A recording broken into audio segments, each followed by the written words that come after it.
I always felt from the moment I started in government that I was a public servant. Like you just said, we serve the people. We don't serve a political party. We don't serve an individual president or government. We serve the people. Within that framework and all the constraints that we have politically from our bosses, we have to adapt. But I remember the million times that I testified before Congress, there were two things that I would say to myself quietly just before I turned that mic on and began my first statement. I would say, Joe, remember, it's not the Westphal administration. It's the Obama or the Clinton or whatever. It's not the Westphal administration. Number two, remember, you are a public servant, not a political hack.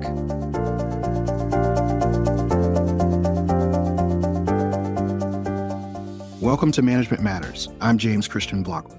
National security today is more complex and more interconnected than ever before. From evolving geopolitical risks and emerging technologies to the importance of global partnerships and institutional trust, the challenges facing public leaders require both strategic vision and operational expertise. Today's conversation brings together two distinguished leaders who have worked at the center of these issues. Ambassador Joe Westphal has spent decades in public service, including as U.S. Ambassador to Saudi Arabia and Undersecretary of the Army, with experience spanning defense, diplomacy, and public sector management. Lauren Anderson is a former senior FBI executive and global security expert with nearly 3 decades of experience addressing terrorism, political violence, and complex international threats, while also advising on intelligence and global risk. Together, they offer a unique perspective on how national security is shaped from the front lines of counterterrorism and intelligence to the highest levels of diplomacy and defense leadership. Joseph, Lauren, welcome to you both. Thank you, James-Christian. Let's start with kind of a definitional question. How has national security changed over the course of your careers? And maybe, Joseph, we can start with you. Well, it's changed quite a bit, not only because we've had, first of all, I started a long time ago, so I'm pretty old. Lauren is very young. I can tell she's very junior at this. But I started with Jimmy Carter, and those were the days of the Soviet Union. Those were the days in which our security issues were different than they are today. And then we saw the rise of terrorist activities around the world with 9/11. And so things have changed dramatically. So there's a lot to cover in that era, in that period of time. Yeah, Lauren is no stranger to national security, and she's had a lot of firsts in her career. Lauren, tell us, how do you think about the definition? How do you define national security? First of all, Joe, thanks for the kind compliment. I actually started under President Reagan, so I'm not too far behind you. And yes, things have definitely evolved, but to build on something a little bit different than what you talked about, because I completely agree with you. I came in also under the Cold War and watched the evolution with the growth in terrorism and in an international way where people were willing to go after Americans, not just in the United States and American interests, but anywhere they were in the world. One of the things that I had seen change that I think is very much for the positive and makes all of us safer is the degree to which we're willing to collaborate with foreign partners. You know, historically, when we both started out, Joe, we would share information where it was relevant and where we needed something primarily. And it tended to be really kind of cloistered around that. But as we moved into the 1990s and certainly in the 2000s after 9/11, the United States as a whole, certainly the government and the intelligence community, recognized the absolute imperative of sharing things. And it was more, instead of, a need to know, it became, more of a need to share in an appropriate situation. And that to me was a game changer from the FBI perspective, both intelligence and law enforcement, and the years like you, Joe, that I served outside the United States in Europe, Africa, and the Middle East, and watching that willingness to share and to work collaboratively and say, okay, who's got the best information here? How can we take this and make our respective national security apparatus stronger and our people safer? And that was, to me, a sea change that made a very big difference. And to be able to do that, not just with our allies and the intuitive partners, for example, in Western Europe and other places, but even throughout the Middle East and Africa, that willingness to try and share more to make everybody safer, I think really expanded what we know as national security. And the one other thing I would add in closing on this is that public trust, which is imperative, is really a part of national security. It's a national security asset. And if public trust is missing, whether it's in this country or any other country, that is undermining and chipping away at the security of any nation and its people. I definitely want to come back to public trust. But before we do that, let's fast forward to kind of where we are today. There's conflict across the globe. You look at the Middle East, Europe, Latin America, and there are even threats right here within our own borders. Help us understand the landscape. Like, where are we with these threats and whether there are partners to help us mitigate and address them? What does it look like for our national security going forward? Joseph, maybe you have some comments you can start with. Well, I think that's evolving and changing as we speak. We talk a lot about the end of globalization as we knew it before.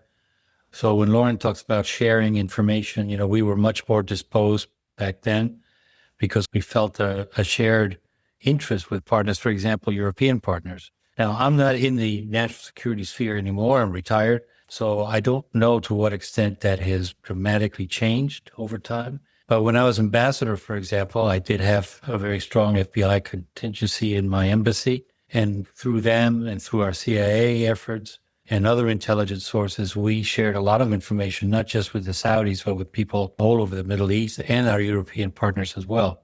But the landscape is changing and it's evolving. And I think we need to be cognizant of that because I think it's going to affect us all in the future. Who can we trust? How can we trust people with information? How can we share information with countries that we no longer have a standing, strong relationship with? And as other countries find options to partner with other countries themselves and less with the United States, I think that's bound to affect us in the future in ways that we don't really realize today. Yeah, I agree with you. And I think, as I talked about the importance of the relationship we have, as this threat has evolved, we're not seeing any reduction really in terrorism. So-called jihadi terrorism is still out there in force all around the world. It's a real risk. I think that also what we're seeing in the United States with polarization and the fact that, unfortunately, and this happens from time to time, but the fact that our partners don't know what to expect anymore because some of the consistency that they were used to, going to what you were saying, Joe, it is unfortunately changed a little bit. And I think that puts us at risk. Recently, within the last year, some of our partners in parts of the world have made a decision to withhold certain information from their partners in the United States. And that's very concerning to me, as I know it is to you, Joe, given your background, that it's making us less safe. And, without getting too far down a road, the other thing that concerns me is we're losing expertise, the expertise that we need across the government to address threats, because threats have absolutely exploded. And when we look at our ability through the internet, through the virtual world, and the fact that economies have been so interlinked, all of this is national security now, where previously they sat in different places. And I think that the expertise is critical, and it's not just about what an individual thinks we should do, but it's bringing the expertise to bear so that the best information can be given to our leaders to make the decisions they want to make from a policy standpoint. And I think that as that threat evolves, our partners need to know that we are stable, that we can be relied on. And while a lot of our relationships are based on personal relationships between people, we still have to have those institutional relationships. And I'm a little concerned in the environment recently that trust is eroding with some of our partners. And I spoke in Canada last fall, and that was one of the concerns that Canadians raised. And the audience included former Canadian RCMP, their Royal Mounted Police, the Security Service, and their equivalent of NSA. And they are quite concerned. Yeah, I think you're right, Lauren. I think you hit the nail on the head. Now, if I could bring it down to a more basic level, I think what's somewhat at risk today is, you mentioned the word trust, and I totally agree with that. It's huge, but it's also trust at the basic level of trust in our government, the ability of us to trust our government, that there is honesty and integrity. And we do that through a civil service, for example, or a foreign service. For the people that are serving in our government, we need to have trust in them. You look at the State Department today, you look at our diplomatic efforts, they're broken. I mean, most countries in the world don't have an ambassador of the United States representing us. You can't run the relationship between us and a country, I don't care if it's a small country or a large country, you can't manage that relationship out of the White House. You've got to do it with an ambassador and a team of people that are focused on every aspect of a relationship, including security, of course, and intelligence, but also basic things like healthcare and education. So I think that the American people's trust in that their government is actually aware and enhancing their security is at risk. And then you also mentioned expertise. So the expertise comes from all those people who serve over time and grow in their jobs, such as you and I have done. We started, both of us were very young when we started with Carter and Reagan, but we built that kind of expertise that allowed us to serve our country in a more informed way along the way. I don't know, you see all this tremendous mass exodus of people from the Department of Defense, now the Department of War, to the State Department and other places. And I worry about the trust and the expertise, the two things that you mentioned, which I think are prime. Yeah, and I think another point that I'd like to make, pinging off of that a little bit, is that one of the things that I saw consistently when I was working outside the United States, and I worked in some very corrupt authoritarian countries in different parts of the world, as well as our peers in other parts of the world. And so I've seen the function and the dysfunction at all levels. But what was consistent everywhere I went was enormous respect for the United States and how the United States government conducted business. And the fact that they knew that by and large, even if they didn't agree, they could trust the word of the United States. They can trust that whatever the ambassador was saying, or the chief of station for the CIA was saying, or the defense attaché or the FBI legal attaché, they knew they could rely on that trust. And that was something, and that expands to our regulatory agencies and our oversight agencies like GAO, the Government Accountability Office, has an enormously great reputation around the world because of the accountability and transparency and the recognition that component within a democracy is a critical part of that trust factor and national security. Right. And, the other thing that just to piggyback again on what you just said, when I was ambassador, we collaborated so closely with Saudi intelligence.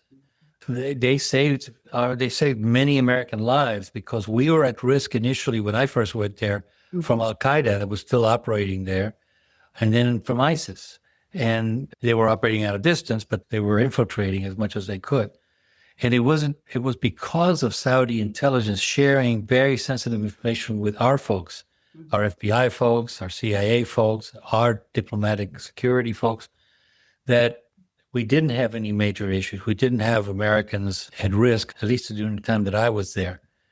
That now countries have different options. The question of trust in America, can you trust the United States? Can you, now that you have a country like Saudi and others where China has become the chief trading partner and very important to their economy down the road, how much are they sharing with China? How much are we at risk there in the future?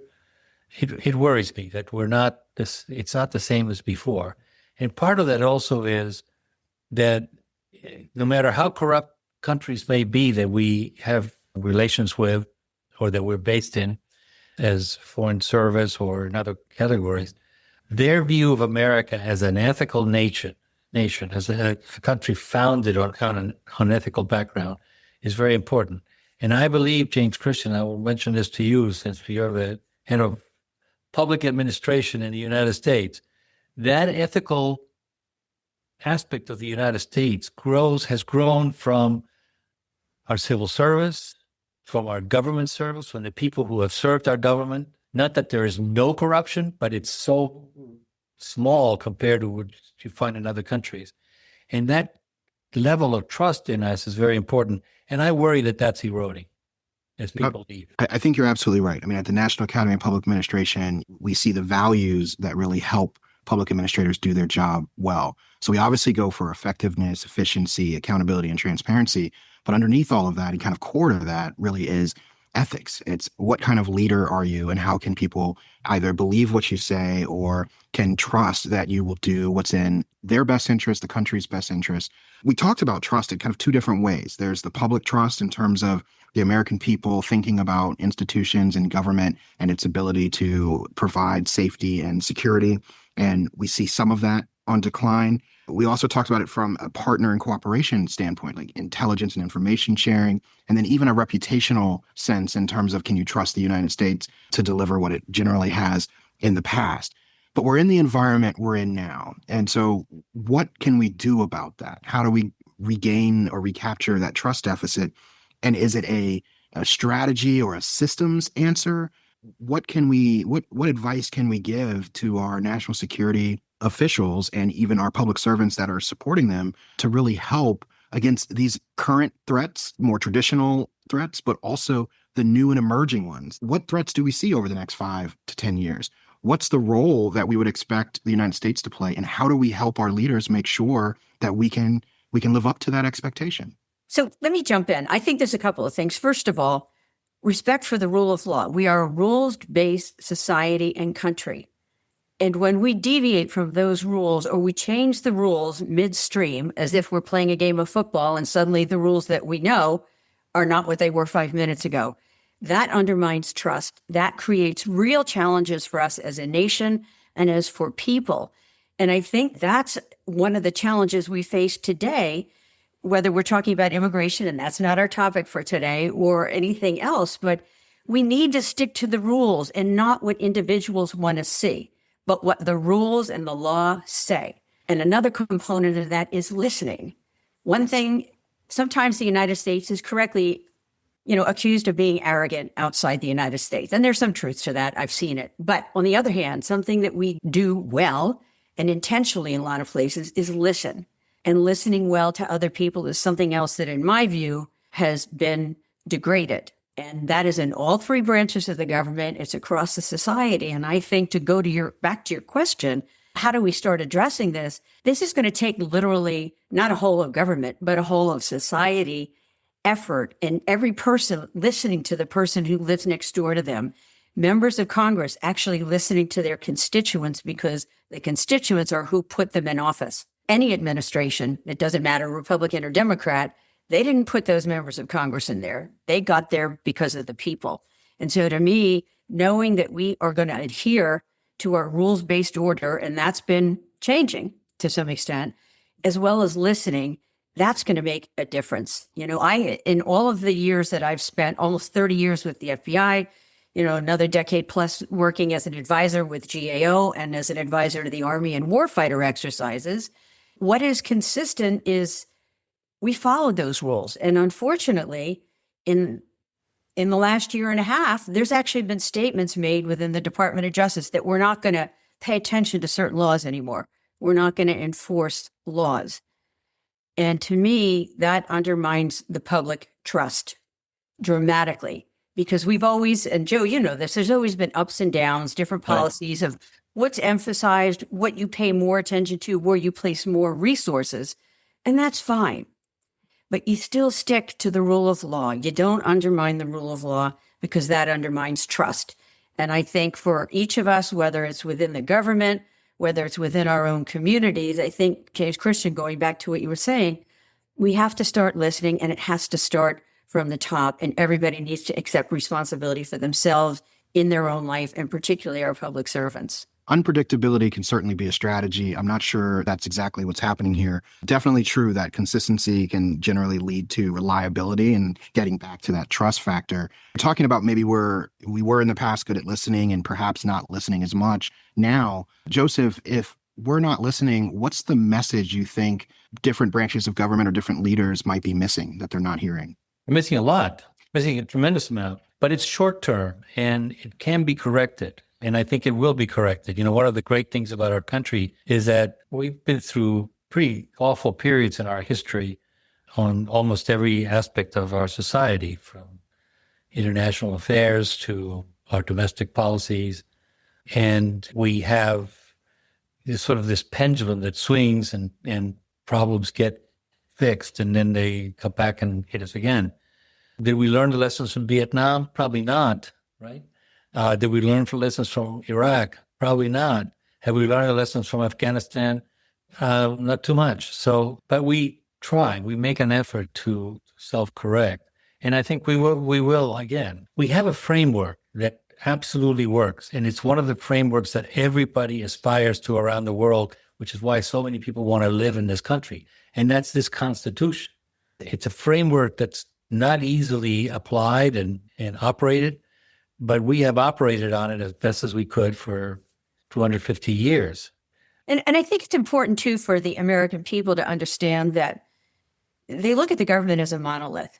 And it's all individual people who care deeply and who've made that commitment, as we all swore that oath, as you and I both did, to the Constitution and to serving the people. And I will share one very tiny anecdote. When I was going through the application process coming into the FBI, when I had my interview, so I'd passed everything else, all the tests, and was having my interview, and I had been very politically active for a decade. And one of the first things they said to me in that interview is, you recognize that if you get this job, your politics will have to be outside the door and you can no longer engage in political activity because you are expected to serve the American people and there is no politics there. And that's 40-something years ago, but it's still vivid in my mind because to me, as somebody who's always believed in service and started as a child in scouting and doing things in my community, it was that notion of service to the nation and to the American people that was well above me as an individual and what I wanted to do. And I think if we could get back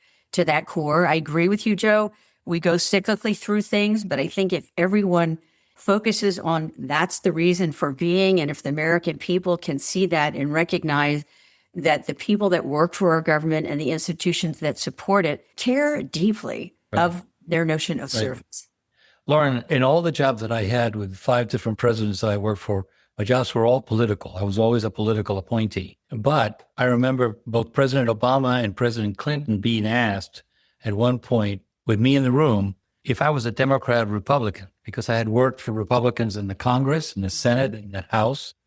I'd worked for 2 Republican presidents, and they couldn't answer the question. And I was so proud of that because I always felt from the moment I started in government that I was a public servant. Like you just said, we serve the people.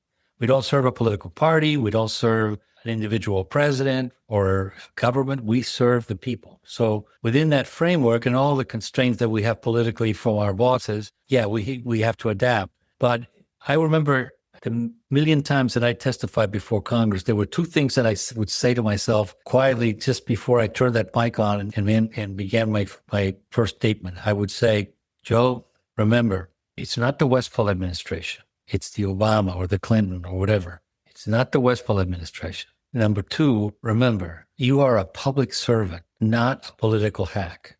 When you sit at that green felt table in front of those microphones, that's such a wonderful thing that you shared. That was what went through your head each time. Lauren, you just heard Joseph outline kind of what that should look like. I would be remiss with your background if I didn't ask, what's your best message to the next generation of national security leaders? And what do you think the future threats we should be most concerned about are?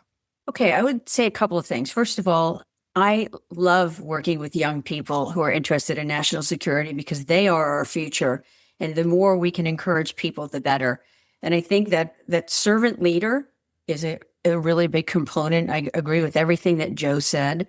I think the recognition that as you come into national security, which again is important, is serving the people, but it's recognizing where the threat is and setting your personal beliefs aside.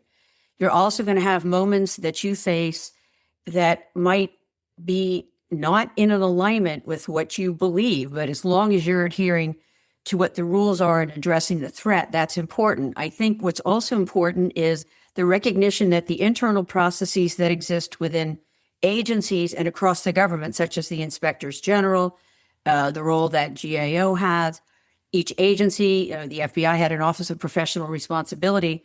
I mention that because I think it's equally important that as people come into service, and I loved it, I would do it all over again. And that's great. But I think each person, every young person I talk to, I say to them, think about it, going back to Joe's point on ethics. Where is your line that cannot be crossed? And if you're confronted with that situation, what steps are you going to take? Because I think that we all face moments in life, that's for sure, where we're challenged and we have to make a decision. Are we going to take a step? Are we going to call out conduct? Are we going to call out something that we've seen? And that's really important. We can't lose that within the national security apparatus or within service period at any level, that's critical. So I think that every person coming in, think about the wonderful opportunity they're going to have to learn, to make our country safer, but also be clear in yourself about what is your Rubicon. What is that line? What is that act that's going to make you say, that's wrong, and I have to take a step? And they have to be confident that they can take that step safely within the system. I was under internal investigation at one point in the FBI, a very uncomfortable process. It all came out fine, but the point is, I could trust the system. I knew that going through that the right thing would happen. And I also know, as everybody should know, that there's a process that people could go outside. So I think that we as a whole have to insist that those independent agencies and those roles be restored where they've been taken away, and that they be respected by everybody, because they're there as a great check and balance. And I think for us to move forward in a way that allows us to regain more of our strength and our trust around the world and our ability to be an effective democracy, it needs that component of it, so that I hope everybody gives thought to that and moves forward collectively, and that we hold each other accountable for doing what's right and not what's expedient. We tend to live in the moment. So today we look at, for example, what this administration may be doing in different areas, and we're shocked by it. But we got to remember that through many governments in the past, many different presidents going back to the 1800s, there were efforts to politicize the civil service, to politicize agencies, to use them for political purposes. This is nothing new. And what has gotten us through this is this checks and balances of our institutions, the courts and the Congress playing a key role. And that'll be revived, I'm certain of that, because that's the way it is. But let's not make the mistake to think that this is the only time anybody's tried to do that. This has happened before. A very good reminder, a little bit of a history lesson there. As national security challenges continue to evolve, conversations like this remind us that strong, reliable institutions, thoughtful leadership, trust, and global cooperation remain essential to safeguarding both national and international stability. Thank you so much, Joseph and Lauren, for joining us. Thank you. Thank you, James. Thank you.